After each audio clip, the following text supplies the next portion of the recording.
नमस्ते दोस्तों, मैं अरविंद मिश्रा आपका स्वागत करता हूँ। घर बैठे हंसते हंसते खेल खेल में हिंदी साहित्य सीखने की कला कार्यक्रम में।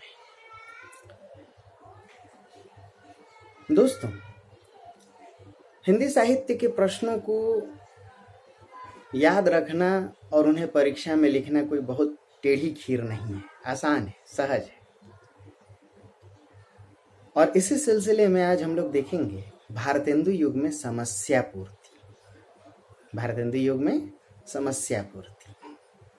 दोस्तों, समस्या पूर्ति एक शैली है, एक विधा है, जहां कविता की एक पंक्ति दी जाए और उसकी दूसरी पंक्ति पूरी की जाए। यानी पहली पंक्ति यदि समस्या है तो दूसरी उसकी टेक पंक्ति जिसकी पूर्ति की जाए, लिखी जाए, वही समस्या पूर्ति है। आप समझ सकते हैं कि पहले सामंती दरबारी परिवेश था, तो दरबारी परिवेश में कवियों को पारितोषिक देने के लिए यानी पुरस्कार और प्रोत्साहन को केंद्र में रखकर समस्या पूर्तियों का खेल खेला जाता था। दूर दूर के विद्वान कवि या रचनाकार पहुंचते थे, एकत्रित होते थे और इस समस्या पूर्ति को आशु कवित्व के रूप में अपनाया जाता था। आशु कविता कहते हैं शीघ्र कविता लेखन को, जो जितनी जल्दी एक समुचित सुदृढ़ पंक्ति पूरी करके प्रस्तुत करे उसे ही पुरस्कार मिलता था। यानी पहली पंक्ति दी गई, उसकी दूसरी पंक्ति लिख दी जाए। कहते हैं कि संस्कृत साहित्य से ही, कालिदास के जमाने से ही समस्या पूर्तियों का प्रयोग किया जाता था। हिंदी साहित्य में रीति काल में भी समस्या पूर्तियों का व्यापक प्रयोग हुआ। कई ऐसी पंक्तियां थी, कनक छरीसी कामिनी काहे की कटी छीन, कटी के कंचन काट विधि कंचन मध्य धरि दिन, कुचन मध्य धरि दिन। दोस्तों, भारतेंदु युग जहां से हिंदी साहित्य का आधुनिक काल शुरू हुआ, 19वीं शताब्दी, भारतेंदु युग में साहित्य को राष्ट्रीय सामाजिक जागरण से जोड़ने की कोशिश की गई, क्योंकि अंग्रेजी औपनिवेशिक पराधीनता के विरोध में साहित्य ही एक सशक्त माध्यम था। और भारतेंदु जी जैसे रचनाकारों ने यह जान लिया था कि जब तक साहित्य जनता के लिए रुचिकर नहीं होगा तब तक सामाजिक एकता की बात नहीं की जा सकती, क्योंकि साहित्य के माध्यम से ही समाज को एक किया जाना था। और यदि समाज एक होता तो राष्ट्रीय जागरण अपने आप में संभव था। यही वजह है कि भारतेंदु युग के रचनाकारों ने समस्या पूर्तियों को साहित्य की रुचि बढ़ाने के लिए प्रयोग में लिया। कई संस्थाएं गठित की गई समस्या पूर्तियों के लिए। कविता वर्धनी सभा, कवि समाज, रसिक समाज, कुछ हद तक नागरी प्रचारणी सभा से भी समस्या पूर्तियों का प्रयोग किया गया। जैसे मैथ में कोई प्रश्न दिया जाए और आप उसका उत्तर तुरंत देके प्रस्तुत होते हैं, वैसे ही कविता में भी पहली पंक्ति दी जाए और यथाशीघ्र आप उसकी दूसरी पंक्ति पूरी करें तो वही समस्या पूर्ति है।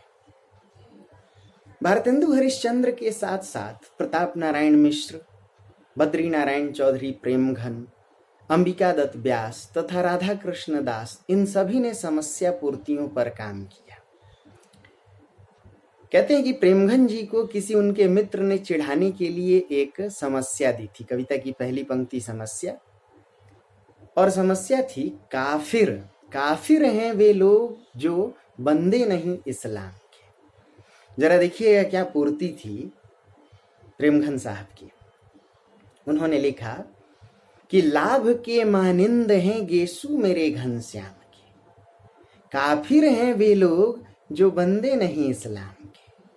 उन्होंने कविता का रुख ही मोड़ दिया कि भाई काफिर तो ऐसे लोग हैं जो कृष्ण भक्ति धारा, इस लाम यानी धारा, लाम बंध होना सुने होंगे, शाखा, काफिर तो वो लोग हैं जो कृष्ण भक्ति शाखा के नहीं। दोस्तों, प्रताप नारायण मिश्र जी ने भी समस्या पूर्ति की। उन्हें एक समस्या मिली कि पपिहा जब पूछी है पीऊ कहाँ, तो उन्होंने इसकी पूर्ति की। बन बैठी है मान की मूरत सी, मुख खोलत बोले न नाही नहा। यह बयार तबे बदलेंगी कछु, पपिहा जब पूछी है पीऊ कहाँ। कविता की पहली पंक्ति समस्या, उसकी दूसरी पंक्ति समस्या पूर्ति। भारतेंदु जी ने भी कई समस्या पूर्तियों को जन्म दिया। जैसे अखियां दुखियां नहीं मानती हैं, अखियां दुखियां नहीं मानती हैं। अगर ये समस्या थी तो इसकी पूर्ति उन्होंने की कि यह संग में लागी ये डोले सदा, बिन देखे न धीरज धारती है। यह संग में लागी ये डोले सदा, बिन देखे न धीरज धारती है। पिय प्यारे तिहारे निहारे बिना, अखियां दुखियां नहीं मानती। कहते हैं समस्या पूर्तियों से साहित्य का संवर्धन तो हुआ ही, साहित्य जनता के लिए रुचिकर भी हुआ। साहित्य से आम जनता सीधे सीधे जुड़ पाई। उम्मीद करता हूं कि समस्या पूर्ति को आप समझ पाए होंगे। ढेर सारी शुभकामनाओं के साथ अरविंद मिश्रा आपका अभिवादन करता है। खूब खुश रहिए, खूब मस्त रहिए। God bless you.